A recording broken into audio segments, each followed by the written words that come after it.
મેઘાણી સાહેબે ફક્ત રાજપૂતો ચારણ ગઢવી વિશે જ નથી લખ્યું. એમણે એક નહીં પણ અનેક વાર જાતવંત ઘોડાઓ વિશે પણ લખ્યું છે. તમે ગૂગલ સર્ચ કરશો તો સૌરાષ્ટ્રમાં જાતવંત ઘોડાની ઘણી ઇન્ફોર્મેશન મળી રહેશે. ઘોડાની ટ્રેનિંગ, નસલ, મેટિંગ માટે ઘણી બધી ઇન્ફોર્મેશન મળી રહેશે. જેમ ઘણા રાજા મહારાજા હિસ્ટ્રીમાં ફેમસ થઈ ગયા, તેમ તેમના ઘોડા પણ ફેમસ થઈ ગયા. તો આજે આપણે એવી જ એક ઘોડીની વાત લઈને આવ્યા છીએ. ટાઇટલ છે ઘોડાની પરીક્ષા. આ વાર્તા છે સૌરાષ્ટ્રની રસધારમાંથી. લેખક રાષ્ટ્રીય શાયર ઝવેરચંદ મેઘાણી.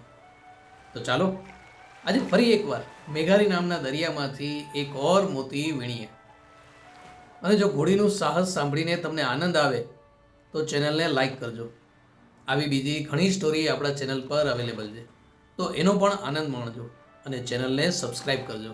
અને જો આપના તરફથી કોઈ સજેશન મળશે તો અમે વધારે સારી ને સારી સ્ટોરી આપને સર્વ કરી શકશે. સો બી કનેક્ટેડ વિથ ગુજ્જો ગપશપ. આ સફર પર હું છું આપનો સાથી જયને ગાંધી. તો ચાલો થોડીક ક્ષણ માટે આપણે આપણી હિસ્ટ્રીમાં એક ચક્કર લગાવીએ, એ જ ઘોડી પર બેસીને જેમની આપણે આજે વાત કરવાના છીએ. જો તમે ડ્રાઈવ ન કરતા હો તો આંખ બંધ કરી આરામથી આખો પ્રસંગ સાંભળો. તમારા કલ્પનાના ઘોડા દોડાવી એ સમયચિત્રને તમારી નજર સામે જુઓ. લગભગ 80-90 વર્ષ પહેલાંની વાત છે. જસદણમાં લાખાવાડ નામનું ગામ છે. ત્યાં એક બાવાજી રહેતો હતો. રોજ ગામના લોકો આવે અને બાવાજીને સળી કરે. આપા લુણાની ઘોડી લખીના પેટ ભરીને વખાણ કરે. રોજ રોજ લખીના વખાણ સાંભળી ને બાવાજીને જલસ ફીલ થવા લાગી. તેણે પણ એક નાની વછેડી લીધી. તેને ખૂબ ખવડાવ્યું, પીવડાવ્યું, પૂરી સેવા કરી. આમ કરતાં કરતાં 6 વર્ષ થઈ ગયા. પોતાની ઘોડીને ડાયટ, ટ્રેનિંગ, પ્રેક્ટિસ, હરેક ફેસિલિટી અરેન્જ કરી આપતો. બિકોઝ આપાની લખીથી એટલો કંટાળી ગયેલો હતો કે એની સાથે એક ફેરે એને કોમ્પિટિશન કરવી હતી અને એ લખીને એણે હરાવી હતી. એટલે લખીના લેવલની તૈયારી કરવી જોઈએ ને. એક દિવસ ઘોડીને તૈયાર કરીને ચાલ્યો કોઠી ગામ, જ્યાં આપા લુણા રહેતા. આપા લુણાની ડેલી પર જઈ આપાને કહે કે આપા, હાલ આજે આપણે આપણી ઘોડીની પરીક્ષા લઈએ. આપાએ તો ખાટલે બેઠા બેઠા જ જવાબ આપ્યો, અરે બાવાજી, શું કામ મારી મસ્કરી કરસ? ક્યાં તારી તાજી માજી ઘોડી અને ક્યાં મારી ઉંમરલાયક ઘોડી? ના આપા, એમ ન ચાલે. રોજ ગામના લોકો આવી અને તારી લખીના વખાણ કરે. મારું માથું ખાઈ જાય કે આપા લુણાની લખી એ લખી, એના જેવી કોઈ ઘોડી ન થાય. આજ તો તમારી લખીની પરખ કરીએ જ છૂટકો. 6 વર્ષ થયા છે મને લખીના લેવલની ઘોડી તૈયાર કરતા. મારી 6 વર્ષની મહેનતને પાણીમાં નહીં જવા દઉં. પરખ તો કરે જ છૂટકો. આપો કહે, અરે બાવાજી, આટલા સમયથી મનમાં ગાંઠ વાળીને બેઠો હતો. ભલે ત્યારે તારા 6 વર્ષની મહેનત એડે નહીં જાય. આજે આરામ કર, રોટલો ખા. કાલ સવારની પહોરમાં આપણે ઘોડીઓને દોડાવશું. બાવાજી રાત રોકાણો. આપાએ તેને જમાડ્યો. બંને ઘોડીઓને જોગાણ આપ્યું. સવાર થઈ એટલે આપાએ કહ્યું કે હાલ બાવાજી, તૈયાર કર તારી પંખીણીને, અને હું પણ મારી લખીને તૈયાર કરું છું. અને બંને ઘોડે સવાર નીકળ્યા. 1 ગામ, 2 ગામ, એમ કરતાં કરતાં 10-12 ગામ દૂર પહોંચી ગયા. બપોર થવા આવી એટલે બાવાજીએ કહ્યું કે આપા, આપણે ઘણા દૂર આવી ગયા છીએ, ચાલો હવે રેસ્ટ લગાવીએ. આપાએ મલકાતે મોઢે કહ્યું, આપણે થોડા આગળ જઈ નજદીકમાં જ મારી દીકરીનું સાસરું છે, તેને મળતા પણ આવીએ અને ત્યાં ગામમાં કામ છે એ પણ પતાવતા આવીએ. એટલે બાવાજીએ આપાની સાથે ચાલ્યો. જોત જોતામાં લીમડી ગામ આવી ગયું. એટલે આપાએ કહ્યું, લે, આપણે તો રસ્તો ભૂલ્યા, હાલો પાછા ગામ તરફ. અહીં બંને ઘોડી પરસેવે રેબજેબ હતી, શ્વાસ ફૂલાતા હતા. બાવાજી કહે, આપા, અત્યારે પાછા જઈએ તો ઘોડીઓ મરી જાય. એટલે વરી પાછું આપાએ મલકાતે મોઢે કહ્યું, તો આલે 1 રૂપિયો, આપણા ચારેય માટે અન્નજળની વ્યવસ્થા કર. લીમડીના પાદર પાસે ચારેય જણા, બંને ઘોડી અને બંને અસવાર, એ પેટ ભરીને જમ્યા. થોડો આરામ કર્યો એટલે આપાએ કહ્યું કે હાલ બાવાજી, થઈ જા તૈયાર, ઘોડીનો દમ પારખવો છે ને. એક કામ કરીએ, અહીં લીમડીની બજાર બહુ ફેમસ છે, બજાર વચ્ચેથી જ ઘોડી કાઢીએ. બજારે જોતા જાય અને આપણી રેસ પણ થઈ જાય. બાવાજી તો હાય હા કરે જાય. બંને અસવાર બજાર તરફ આવ્યા. ત્યાં આપાની નજર એક દુકાન પર પડી. દુકાન પાસે ઘોડીને ઊભી કરી. દુકાનમાં એક 12-13 વર્ષનો છોકરો હતો. ગળામાં સોનાનો હાર પહેર્યો હતો, કાંડું બાંધેલું હતું, એટલે કે ટૂંક સમયમાં જ તેના લગ્ન હશે. આપાએ છોકરાને ઠાવકે મોઢે કહ્યું, શેઠ પછેડી છે. છોકરો તો શેઠ નામ સાંભળી થોડોક રૂઆબમાં આવી ગયો અને પછેડી દેખાડવા લાગ્યો. આપાએ એક પછેડી પસંદ કરી અને પેક કરવા કહ્યું. છોકરાએ પેક કરી પોતાની દુકાનના ઉંબરેથી જ ઊભો આપે છે ત્યાં તો પલકવારમાં આપાએ એ છોકરાને પકડીને પોતાની લખી પર બેસાડી દીધો. બાવાજી પણ અવાચક થઈ ગયો કે આપાએ આ શું કર્યું. અને આપો કહે, ભાગ બાવાજી, હવે મજા આવશે ઘોડીને પારખવાની. બાવાજી કહે, આપા આ તો તે ભારે કરી. નગર શેઠનો દીકરો, વળી વરરાજો. બધા વાણિયા વેપારી પોતાની દુકાને ઊભા દેકારો કરવા લાગ્યા. એ લઈ જાય, વરરાજાને લઈ જાય. ત્યાં તો સમાચાર લીમડીના રાજ દરબાર સુધી પહોંચી ગયા અને પલકવારમાં એક સાથે 500 અસવારો પીછો કરવા લાગ્યા. બાવાજી અને આપા પાસે એવી મજબૂત ઘોડી હતી કે રાજના અસવારો એની પાછળ જ રહી જાય, તેની હારોહાર થઈ જ ન શકે. અહીં વરરાજો પણ એવો જ હેપતાઈ ગયો અને ચૂપચાપ ઘોડી પર બેઠો રહ્યો. બંને ઘોડીઓ થોડી વારમાં ધીમી પડે, થોડી વારમાં સ્પીડ પકડે. સિપાહીઓ કેમે કરીને તેને પકડી નતા શકતા. થોડી વારે આપો પાછળ નજર કરતો આવે અને માપનું ડિસ્ટન્સ રાખે, જેથી અસવારોને તે બંને ઘોડી દેખાય.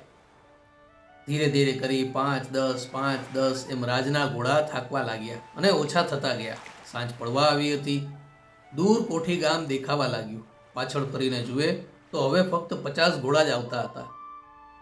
પણ બાવાજીની ઘોડી તો હજી દમ દેખાડતી હતી.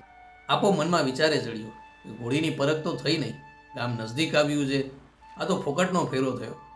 આ બાવો ડાયરામાં ઠેકરી ઉડાડશે અને વધારામાં રાજના સિપાહીઓ મને ચોર ગણશે.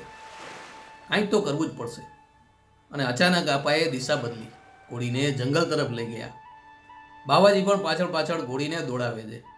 બાવળ વચ્ચેથી ઘોડી કાઢી અને કાંટાનો સ્વાદ પણ ચાખ્યો. રાજાના સિપાહીઓ પણ પાછળ આવી રાખે. અંધારું થવા આવ્યું. ઝાડી ઝાકરામાં ઘોડા જાણે હાઇડ એન્ડ સીક રમતા હોય. હવે જંગલમાં ફક્ત ઘોડાના ડાબલાનો જ અવાજ આવતો હતો. ત્યાં આગળ જતા અચાનક જ લખી ઊભી રહી ગઈ. સામે જુએ તો નદીનો એક મોટો વળાંક હતો. એટલે આપાએ તો પોતાની લખીને એ વળાંકમાં ઉતારી અને સામે કાંઠે જવા લાગ્યા. લખી તો પોતાની તાનમાં અને કોન્ફિડન્સમાં આગળ વધવા લાગી. સામે કાંઠે પહોંચી ત્યાં તો બાવાજીએ રાડ પાડી, એ આપા, હું ફસાઈ ગયો. આમ સિપાહીઓની વચ્ચે એકલો મૂકીને જાસ. આપાએ ઘોડી પાછી વારી અને કહે, કાં કરી લીધા પારખા? લાવ હવે તારો હાથ, કહી હાથ લંબાવ્યો અને બાવાને પોતાની પાછળ લઈ કાંઠે પહોંચી ગયા.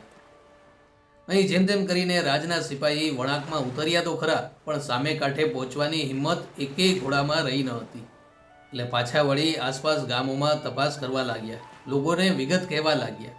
અને જેમ જેમ વિગત કહેવા લાગ્યા તેમ હરેકના મોઢે એક જ જવાબ મળે કે આવી કળા તો કોઠી ગામના આપા લુણાની લખી સિવાય કોઈ કરી શકે તેમ છે જ નહીં. મિડનાઇટ થવા આવી હતી ત્યારે સિપાહી આપા લુણાના ઘરે પહોંચ્યા. ડેલી પર ઊભા રહી સિપાહીએ પૂછ્યું, આપા લુણાનું ઘર આ જ છે? જાણે કાંઈ બન્યું જ ન હોય. થાકના પણ કોઈ નિશાન શરીર પર દેખાતા ના હોય તેમ બહાર ખાટલા પર હુક્કો પીતા આપાએ જવાબ આપ્યો, હા, હું પોતે આપો લુણો.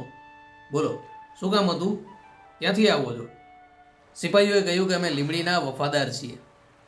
અમને સમાચાર મળ્યા છે કે તમે લીમડીના નગર શેઠનો છોકરો કિડનેપ કરીને લાવ્યા છો. આપો કહે, નગર શેઠનો દીકરો અહીં ક્યાંથી હોય? સિપાહી કહે, મસ્કરી ન કરો આપા, એ વરરાજો છે, એને સોંપી દો, નહીંતર યુદ્ધ થશે. આપાએ કહ્યું, એ વરરાજો મારા દીકરા સમાન. જો એ આ ગામમાં હોય તો એ મારી જવાબદારી. બાકી યુદ્ધની તમારી ઈચ્છા પણ પૂરી કરીશું. કાલે સવારે આપણે યુદ્ધ રમશું. અમને લીમડીના સિપાહીઓ સાથે યુદ્ધ કરવા ક્યારે મળે? પહેલાંના સમયમાં યુદ્ધ પણ જાણે એક રમત હોય તેમ લડતા. પછી ભલેને એ યુદ્ધ અંતિમ યુદ્ધ કેમ ન હોય. આપાની વાત સાંભળીને સિપાહીઓના જીવમાં જીવ આવ્યો. સિપાહીઓ માટે જમવા સુવાની વ્યવસ્થા કરી, ઘોડાઓ માટે જોગાણ કરી આપ્યું. પણ લીમડીથી કોઠી સુધી આવવામાં જ રાજના ઘોડા તો હાફી રહ્યા હતા. તેઓએ કાંઈ ન ખાધું અને સામે લખી એ આપા લુણાની જેમ જ જાણે કાંઈ બન્યું જ ન હોય તેમ આરામથી બાજરો ખાતી હતી. આ જોઈને સિપાહી પણ વિચારમાં પડી ગયા કે આટલું અંતર કાપ્યા પછી જ્યાં સુધી નોર્મલ ન થાય ત્યાં સુધી કોઈ પણ ઘોડો ખાઈ ન શકે, અને આ લખી આરામથી બાજરો ખાય છે. આપાએ ઘોડેસવારોની સરભરા કરવામાં કાંઈ બાકી ન રાખ્યું. સવાર થઈ એટલે આપાએ એક વાણિયા શેઠને બોલાવ્યો. તેના ઘર પર વરરાજાને રાખ્યો હતો, એટલે વરરાજાને સોંપ્યો અને કહ્યું કે લ્યો બાપ, આ તમારો વરરાજો, અને આ એની પેરામણીના 201. એ સમયમાં 201 એટલે બહુ મોટી રકમ થઈ જાય. ત્યારે સિપાહી પૂછવા લાગ્યા કે આપા, તમે જાણતા હતા તો પછી શા માટે આ તોફાન કર્યું?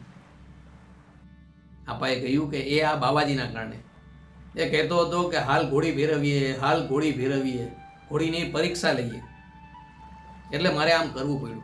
મારી લખીના પરાક્રમ જોવાવાળું કોઈ હોવું તો જોઈએ ને. જો હું તમને ઇન્વિટેશન આપત કે આ પરાક્રમ જોવા આવો, તો તમે આવવાના હતા? મને ખબર હતી કે આ વરરાજો છે, એના શરીર પરનું સોનું મારા માટે ગૌહત્યા બરાબર છે. તેને નુકસાન કરવું તો મારો નાથ રીસાય, પણ તમને પરાક્રમના સાક્ષી બનાવવા માટે આ તોફાન કરવું પડ્યું. હવે સુખેથી વરરાજાને લીમડી લઈ જાઓ. વરરાજાને લઈ સિપાહી લીમડી જવા તૈયાર થયા, પણ તેમના ઘોડા તૈયાર ન હતા.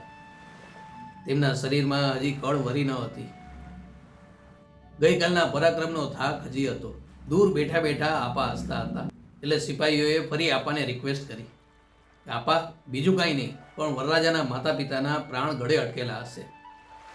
ખાલી એટલું કરી આપો કે એના પરિવારને સમાચાર પહોંચી જાય તો સારું.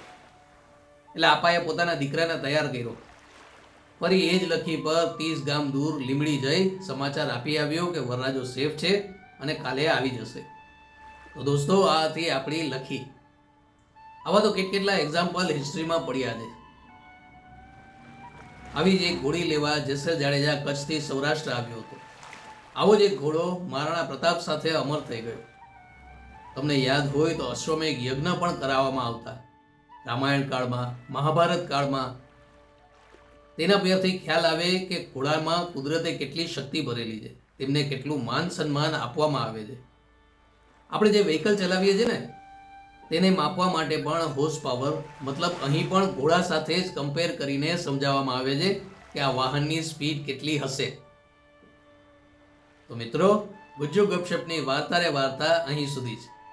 હું જઈને ગાંધી રજા લઉં છું. ફરી મળશું આવી જ એક ત્યાગ, સમર્પણ, શૌર્યની કથાના મંચ પર. ત્યાં સુધી હસતા રહો, હસાવતા રહો, હંમેશા કંઈક નવું શીખતા રહો. જય જય ગરવી ગુજરાત.